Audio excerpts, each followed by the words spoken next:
इस बीच एक बड़ी खबर आपको नरसिंहपुर के गाडरवारा से बता दें, जहां लक्ष्मी टाउनशिप कॉलोनी को सील कर दिया गया है।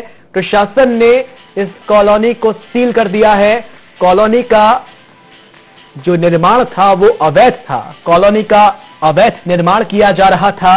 हाई कोर्ट के निर्देश पर प्रशासन ने इस कार्रवाई को अंजाम दिया। गाडरवारा में लक्ष्मी टाउनशिप कॉलोनी को सील कर दिया गया है।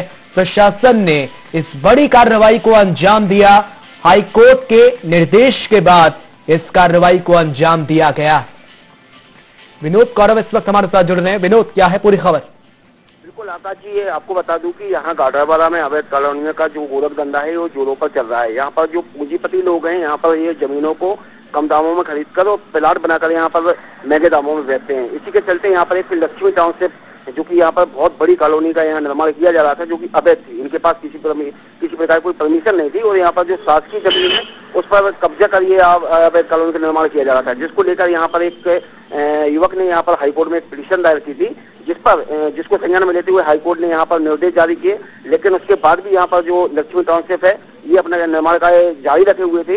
इसको लेकर हाईकोर्ट ने प्रशासन को कड़े निर्देश जारी किए, जिस पर आज लक्ष्मी टाउनशिप को सील कर दिया है। यहाँ पर तालेबंदी कर दी गई है और ये बड़ी कार्रवाई की गई है। जी आकाश, ये जो कॉलोनी का निर्माण किया जा रहा था, क्या इसमें लोगों ने कोई फ्लैट्स वगैरह या जमीन वगैरह खरीदी थी?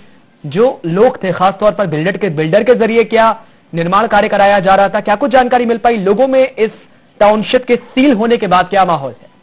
बिल्कुल, देखिए आकाश जी, यदि बात की जाए तो यहाँ पर जिस तरीके से ये जो लोगों को लोग लुभावने वादे किए जाते हैं और यहाँ पर जिस तरीके से प्रचार प्रसार कर यहाँ पर उनको लुभाया जाता है और यहाँ पर करोड़ों रुपए के यहाँ पर प्लाट बेच दिए गए हैं, जबकि यहाँ पर किसी प्रकार की कोई व्यवस्थाएं नहीं दी गई है, ना किसी प्रकार की कोई सड़कें बनाई गई है, ना पार्क बनाया गया है, ना यहाँ पर पानी की कोई व्यवस्था की गई है और प्लाटों को बेच दिया गया है। और इसी के चलते यहाँ पर एक व्यक्ति ने पिटीशन दायर की थी, हाईकोर्ट में रिट दायर की थी, उसके बाद इस कार्रवाई को अंजाम दिया गया है। क्या बिल्डर के खिलाफ भी कोई कार्रवाई होगी? क्योंकि जिस तरह से एक जमीन पर अवैध निर्माण किया जा रहा था, बाकायदा प्लॉट्स बेच दिए गए हैं, लोगों में भी अब निश्चित तौर पर गुस्सा होगा। क्या कार्रवाई आगे की जाएगी? क्या जानकारी मिल पाई? बिल्कुल आकाश जी, यदि बात की जाए जिस तरीके से यहाँ पर धोखाधड़ी है, जो बड़ी धोखाधड़ी की गई है, निश्चित इस पर यहाँ पर जो कॉलोनाइजर उस पर 420 का मामला दर्ज होना चाहिए, क्योंकि करोड़ों रुपए की यहाँ पर ठगी किया जा सकता है कि ठगी की गई है। लेकिन चूंकि जो कॉलोनाइजर होते हैं इन पर कहीं ना कहीं पूंजीपतियों का और राजनीतिक लोगों का संरक्षण होता है, तो इन पर कार्रवाई से बच जाते हैं। लेकिन यदि ये जिस तरीके से ये मामला हाईकोर्ट में पहुंचा है और हाईकोर्ट जिस तरीके से कार्रवाई कर रही है, तो निश्चित ऐसा लगता है कि ये जो कॉलोनाइजर है इस पर कहीं ना कहीं 420 का मामला दर्ज हो सकता है।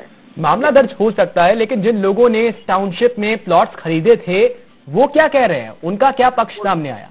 बिल्कुल, यदि यहाँ पर बात की जाए तो आकाश जी, सैकड़ों लोग ऐसे हैं जो बेचारे यहाँ पर ठगी के शिकार हो चुके हैं। इसके पहले भी 2-3 जो कॉलोनियां हैं यहाँ पर उनके निर्माण इस तरीके प्लाट बेचकर उनको ठग लिया गया है। आज वो मूलभूत सुविधाओं के लिए मोहताज हैं कि ना वहाँ सड़कें हैं ना कुछ है, लेकिन उसके बाद कोई कार्रवाई नहीं की गई। चूंकि राजनीतिक रसूखदारों का ये कारनामा होता है उस पर, तो लगता है कि ये कार्रवाई से बच सकते हैं। चलिए, बहुत बहुत शुक्रिया आपका पूरी जानकारी के लिए।